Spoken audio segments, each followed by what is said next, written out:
Selamat kembali ke kelas sejarah Cikgu Ana Subki. Tajuk kita pada hari ini ialah perjuangan tokoh tempatan menentang penjajah. Antara tokoh yang akan dibincangkan pada hari ini ialah Rentap, Datuk Bahaman, Haji Abdul Rahman Limbung, Tok Janggut, Dol Said, Datuk Maharaja Lela, Mat Saleh dan Yam Tuan Antah.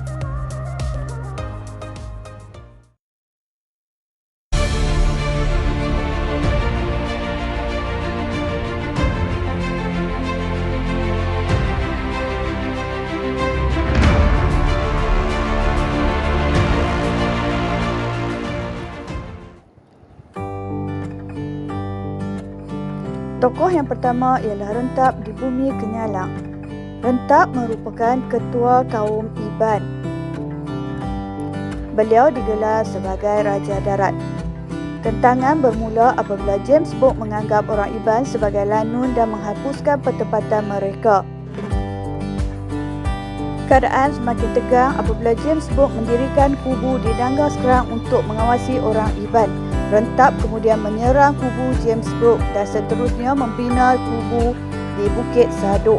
Pertempuran yang sengit berlaku, Rentap tewas dan berundur ke Sungai Entabai. Tokoh seterusnya ialah Dol Said di negeri Melaka.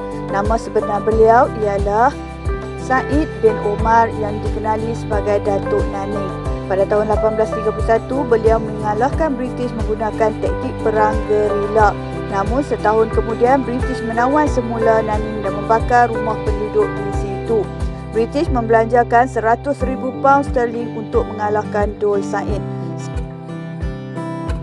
Sebab utama tentangan Dol Said ialah menentang undang-undang British dalam pembayaran cukai dan untuk mempertahankan kedaulatan Naning. Seterusnya ialah tokoh yang sangat terkenal iaitu Tok Janggut di negeri Kelantan. Beliau dikenali sebagai Tok Janggut kerana menyimpan janggut yang panjang sehingga ke paras dada. Dilahirkan pada tahun 1853 di Kampung Jeram, Pasir Putih, Kelantan.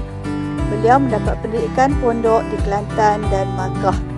Beliau menetap di Kampung Nering, Kelantan. Sebab utama tentangan ialah sistem cukai dan peraturan tanah yang membebankan penduduk. Pada tahun 1915, Tok Janggut menyerang Pasir Putih, Kelantan menyebabkan British menyerang semula Tok Janggut yang menyebabkan beliau terkorban dalam pertempuran tersebut.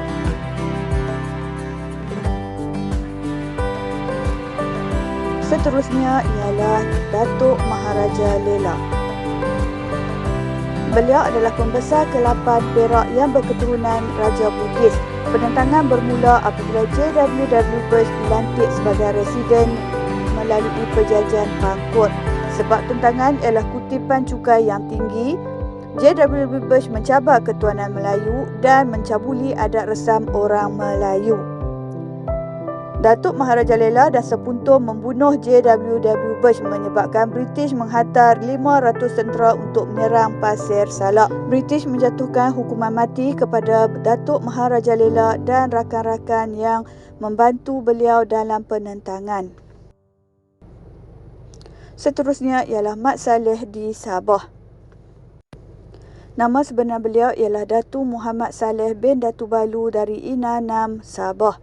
Beliau berketurunan Bajau dan Suluk yang juga merupakan pemerintah Sungai Sugut. Beliau menentang syarikat Borneo Utara British kerana beliau telah kehilangan kawasan pengaruh. Beliau juga membantah cukai yang dikenakan dan peraturan baru yang membebankan. Beliau mendirikan kubu di Ranau dan menyerang Pulau Gaya dan Ambon. Beliau dikatakan telah terkorban dalam serangan tersebut.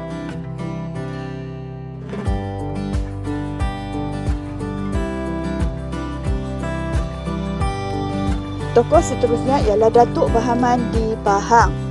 Nama sebenar Datuk Bahaman ialah Abdul Rahman bin Tuanku Imam Noh.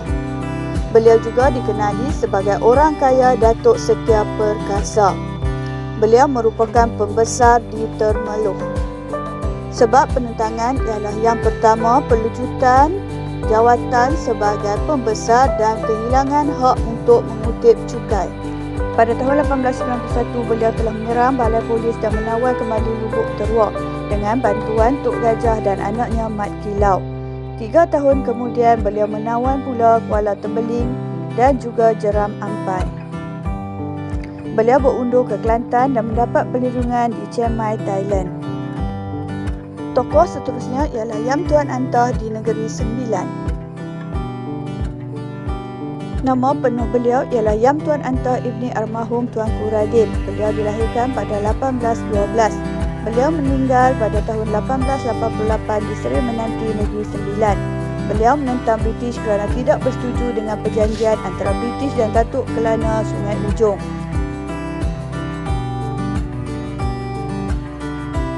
Beliau telah menawan Paroi dan membina kubu pertahanan. Setelah dikalahkan oleh British, beliau berundur ke Bukit Putus.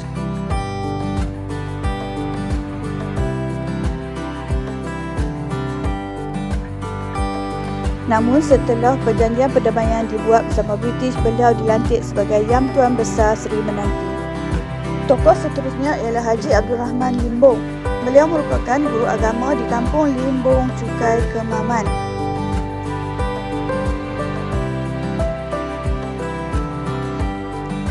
Pada tahun 1922, beliau bertindak sebagai peguam yang membela nasib 43 orang petani yang didakwa oleh British. Kemudian 1,000 petani telah menyerang Kuala Beram menyebabkan British melancar serangan dan menangkap beliau.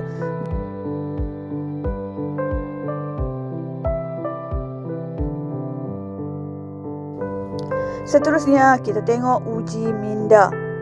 Soalan yang pertama, apakah sebab utama kebangkitan pemimpin tempatan menentang British?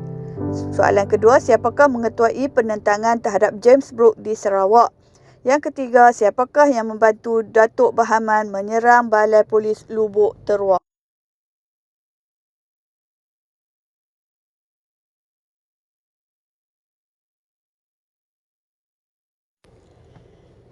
Baiklah, terima kasih cikgu ucapkan kepada kamu kerana sudi belajar sejarah bersama cikgu pada hari ini. Semoga kamu mendapat ilmu yang bermanfaat.